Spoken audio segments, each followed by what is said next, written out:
Hey everyone, it is the end of the week again, which means it's time for this week's releases presented by themusic.com.au and more specifically myself, Neil Griffiths, and Melbourne online editor Jess Dale. Jess, welcome back. Thank you, Neil. How are you doing? Good, buddy. We've had some huge changes down here in Victoria over the last week. So things are looking good. We're getting the return of live music in ways, and yeah, it's a really exciting time for us. Yeah, we're seeing a bunch of shows coming back. It's some welcome news. It is almost December, so let's get into arguably some of the final releases of 2020. First on the list is US pop star Miley Cyrus. She's back with a new album called Plastic Hearts. Jess, tell us about it. Well, Neil, you and I are big Miley fans. Oh, yeah. I've been singing Miley's praises for years. I love her. I think she's just a very prolific artist. She does a lot. She is very diverse in the genres that she covers, obviously growing up in a country music family. But yeah, this is her 7th studio album. It's her first since 2017's Younger Now, which had that incredible track Malibu on it. Miley's been really busy in the lead up to this album. She's released a heap of singles. She's just had that one Prisoner come out with Dua Lipa, which I'm obsessed with. This is a really interesting one too, because she had actually put the album together and it was all kind of sitting there ready to go. And then her home was sadly destroyed in bushfires that affected America. And she's had to rework this entire album. And she's written this really beautiful handwritten note about it, describing it. So really worth going to have a check out and have a look at that. But yeah, Miley, super exciting. Glad to have her back with a new album. Please don't start off with country artist. Hannah Montana is where you start, all right? Just the best of both worlds. That's where you start. I know. And the classic 7 Things as well. Miley's very early solo work. Just all good songs. Another throwback, a 90s legends, the Smashing Pumpkins. They're back with a brand new album called Sia. Yeah, so Billy's got the gang back together, just about the original band. So James and Jimmy are back on board. Sadly, Darcy isn't there yet, and I would love for her to come back. But this is their first album since 2018. It actually really surprised me when I was having a listen to this, because if you were to put this up against something like Adore and then listening to this album, it's just so far removed. It's quite synthy. There's a lot of kind of dancey elements in there, like a bit of a groove going on. So I was really surprised and really impressed by it, and I think it'll be a great one for them. So good to see Billy Corgan back in action, and another legendary frontman that is back is Australia's own Bernard Fanning and Powderfinger. It is the album of the week. It's called Unreleased. Jess, tell us about it.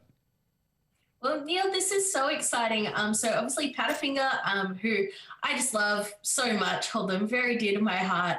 But and so do a lot of other people. They're one of Australia's most loved bands, and they are gifting us this incredible new album called Unreleased.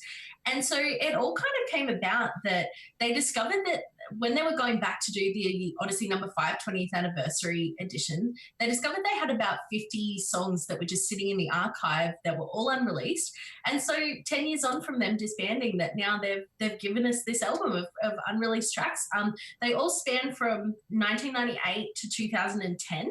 So there's you think about the albums they released in that time, they've really spanned a lot in their careers. So this is a really diverse collection of songs and just so beautiful and very, very exciting. And while they're new releases, they do kind of feel like old friends as well, because you can really hear where the band was at. And they got producer Nick Dadia involved as well. So he's obviously a massive producer, worked with Bruce Springsteen, he's worked with Pearl Jam, he's a long-time Powderfinger producer. So yeah, really exciting. Head over to themusic.com.au for the full album of the week piece.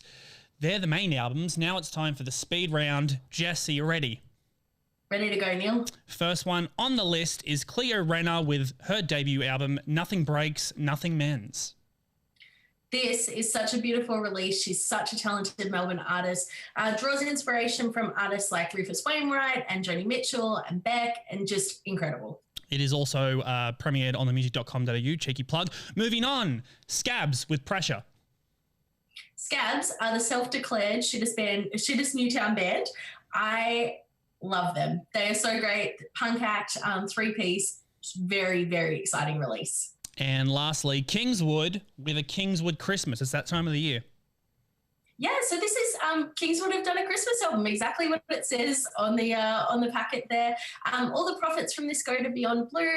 They've taken on classics like It's Beginning to Look a Lot Like Christmas, Have Yourself a Merry Little Christmas, all of those. But sadly, no Mariah cover in there, but I would like to see that next time. All right, Jess, thank you so much. Before we go, one more thing. It is Aria week. We've done it differently this year. I slept this week on a Wednesday night, which is different. The Aria look how Awards. fresh we're looking. How are you feeling? Good. It was, yeah, exactly as you said. It was a really different one. We had a socially distanced Arias this week. It was a totally different format. Obviously, a lot of the key things that Aria do were all still there, but I was in a virtual media room getting artists dropping in and out on Zoom throughout, which is pretty cool, and definitely a different way to spend a Wednesday night of Arias. But there were so many highlights for the evening. I mean, we just can't go any further without discussing that incredible Sump of the Great performance. She's won 3 awards now for the evening. Tame Impala took out 5, including Album of the Year, so a big one there.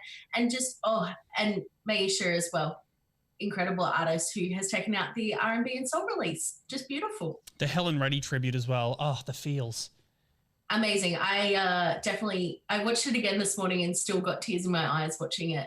Marsha Hines, you and I were discussing before, just amazing. Yeah, if you head to themusic.com.au, we have a bunch of pieces, the winners announced, ratings, fallouts, everything that happened post Arias you can check out.